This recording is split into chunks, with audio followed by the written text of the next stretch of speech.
নমস্কার viewers, finance with Malay চ্যানেলে আপনাদের স্বাগত।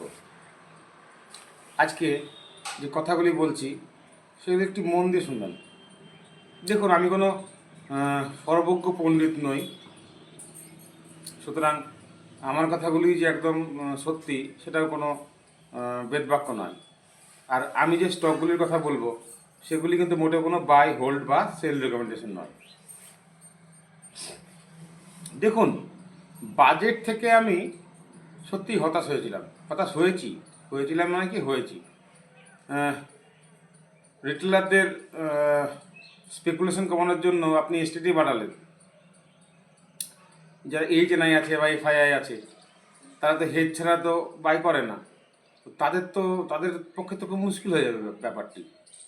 সুতরাং এই এসটিটি বাড়িয়ে দিয়ে এটাকে আমি মোটেও সমর্থন করছি না। দ্বিতীয় কথা হচ্ছে, আচ্ছা আমি মানলাম যে আপনি এসটিটি বাড়ালেন, তাহলে আপনি এসটিটি বাড়ালেন কেন? আপনি এসটিটি বাড়ালেন স্পেকুলেশনটা কমানোর জন্য। Very good. তাহলে আপনি এক কাজ করুন, এলটিসি জিএসটিসি কমিয়ে দিন, long term capital game, short term capital গেমকে কমিয়ে দিন। হয় ট্যারিফ জিরো করুন, না হলে অন্তত ট্যারিফটা অন্তত কমান, যাতে আপনি ইনভেস্টিংকে এনকারেজ করতে পারেন। আপনি সেটিও করলেন না। যাই হোক, সরকারের ভাবনা সরকারের মতো, আমরা ইনভেস্টার, আমাদের ভাবনা আমাদের মতো ভাবতে হবে। এই কথাটা আমি লং টার্ম ইনভেস্টমেন্টের ক্ষেত্রে বারবার বলি। দেখুন, এই মাইক্রো ম্যাক্রো এই এফেক্টগুলি কিন্তু বারবার আসবে, কিন্তু আপনাকে প্রথমতই ভাবতে হবে যে কোন কোন সেক্টরগুলি ইন ফিউচার গ্রো করতে পারে। আমি আবার বলছি, আমার বলা স্টকগুলি কিন্তু মোটেও কোনো বাই, হোল্ড বা সেল রিকমেন্ডেশন নয়। আমি একটি স্টক বলেছিলাম সাকার হেলথ কেয়ার। কেন বলেছিলাম? কারণ ইউরোপীয় ইউনিয়ন, ইউরোপ বা আমেরিকা বা বিদেশের চিকিৎসার ক্ষেত্রে ইন্ডিয়ান ফার্মাসিউটিক্যালসের ভূমিকা কিন্তু গুরুত্বপূর্ণ। কারণ এদের এত লো কস্টিং ওষুধ, ওরা না পারে তেমন কোনো ওষুধ বানাতে, না পারে প্রোডাকশন করতে, না পারে ইনোভেট করতে বলে প্রোডাকশানে ওদের সমস্যা, কস্টিং বেশি। সেক্ষেত্রে ভারতের মেডিকেল সায়েন্সে ইনোভেশন এবং লো কস্ট প্রোডাকশানের যে খরচাগুলো, বিশেষ করে জেনেরিক ওষুধ, সেগুলো কিন্তু ওদের কাছে এটা বিরাট ব্যাপার। যদি ইন্ডিয়া যদি ইউরোপ বা আমেরিকায় তাদের মেডিকেল হাব করতে পারে, মেডিসিনের হাব, তাহলে কিন্তু এদের মানে এক্সপোর্টে বিরাট উপকার হবে। একটি আমি বলেছিলাম এসবিসি এক্সপোর্টস। কারণ দেখুন, এক্সপোর্ট করতে গেলে কিন্তু আপনার কারেন্সিকে কমিয়ে রাখতে হবে। যেন ইন্ডিয়ান কারেন্সি অনেকে হাই করছেন, ইন্ডিয়ান কারেন্সির দাম আইএনআর তো কমে না, কেন 91 টাকা, 91 টাকা 92 চলে যাচ্ছে, 100 হবে কিনা দেখুন। এ নিয়ে একদিন পরে আলোচনা করবো। কিন্তু দেখুন, আপনি যদি নিজের কারেন্সিকে হাই করে রাখেন না, তাহলে আপনি এক্সপোর্টসে লাভ পাবেন না। এটা বুঝতে হবে, ভারতের বিজনেস, ভারতের অর্থনীতি অনেকটা কিন্তু এক্সপোর্ট ওরিয়েন্টেড। আইটি, আচ্ছা বলুন তো, আইটির ক্ষেত্রে যদি আপনার ডলারের ক্ষেত্রে যদি একটা বেশি ইনকাম না হয়, তাহলে কিন্তু আইটিতে লাভ হবে না। কিন্তু ডলার স্ট্রং না হলে বেশ, যে এআই আসছে, কিন্তু ডেটা সেন্টার আসছে, আইটি সেক্টরে কী হারে বুম হতে পারে দেখুন। এটা কিন্তু প্রেডিকশান, আমি ভুল হতেও পারি, আমি সর্বজ্ঞ নই। আমি বলেছিলাম ইনফোবিয়ান। এরা কী করে, এরা ডেটা সেন্টারকে সফটওয়্যার সরবরাহ করে। ডেটা সেন্টারগুলির সঙ্গে এদের কানেকশন আছে। এই জন্য আমার আইফোবিয়ানের প্রতি আমি স্ট্রং ছিলাম। আমি সাকারের প্রতি কেন স্ট্রং ছিলাম তাও বললাম, আইফোবিয়ানের প্রতি কেন স্ট্রং ছিলাম তাও বললাম। অনন্তরাজ, আমি বারবার করে বলেছি অনন্তরাজ, কি যে বিরাট প্লেয়ার হতে চলেছে ভবিষ্যতে অনন্তরাজ, কল্পনা করতে পারে না। দারুণ একটি স্টক হতে পারে। আমি আবার বলছি, এটা কিন্তু বাই, হোল্ড বা সেল রেকমেন্ডেশন নয়। আমি কেন বলছি দেখলেন তো, সরকার বাজেটে ছাড় দিয়ে দিল 21 বছরের জন্য ট্যাক্সের উপর, বুঝতে পারছেন? তাহলে অনন্তরাজ কী করতে পারে, এগুলো কিন্তু আমরা আগে বলছি। আমি বলেছিলাম ভেল, এই যে ভেনেজুয়েলাতে ভেলের একটা বিরাট প্রোডাকশনে, ভেলের একটা বিরাট ভূমিকা, ওখানে বিরাট ওদের প্ল্যান্ট আছে। এবং দেশ বিদেশে প্রচুর এক্সপোর্টস বা ইম্পোর্টসের ক্ষেত্রে ভ্যালুর ভূমিকা কিন্তু গুরুত্বপূর্ণ। হ্যাঁ, এটা লার্জ গ্যাপ মানছি, ডিভিডেন্ডটাও প্রচুর, এটা কিন্তু আপনাকে মানতে হবে।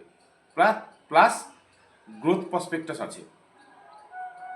তৃতীয় কথা, আমি বলেছিলাম ইনফোবিয়ান বলেছিলাম, সাকার বলেছিলাম, আমি বলেছিলাম যে ওই যে একটা গোল্ড জুয়েলারি পাশের ট্রেন, আমি আগে বলেছি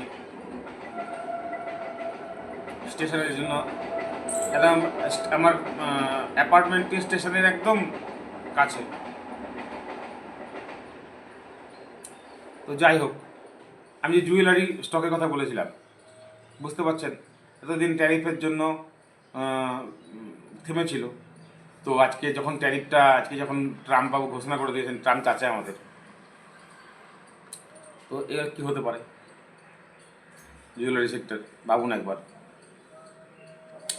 দেখো, আমি বলতে চাইছি কি, লং টার্মে মাইক্রো ম্যাক্রো ফ্যাক্টর আসবে যাবে, কিন্তু কোন কোন সেক্টরগুলি ইন্ডিয়ান ইকোনমিকে আরও ত্বরান্বিত করতে পারে সেই সেক্টরগুলিকে আপনাকে বুঝতে হবে। হ্যাঁ, আরও ভালো স্টক আছে, হয়তো আমার স্টকগুলি পারফর্ম করবে না, এটা হতে পারে, হয়তো আমি ভুল হতে পারি, ভুল হতেই পারি, আমি কিন্তু কোনো সর্বজ্ঞ লোক নই।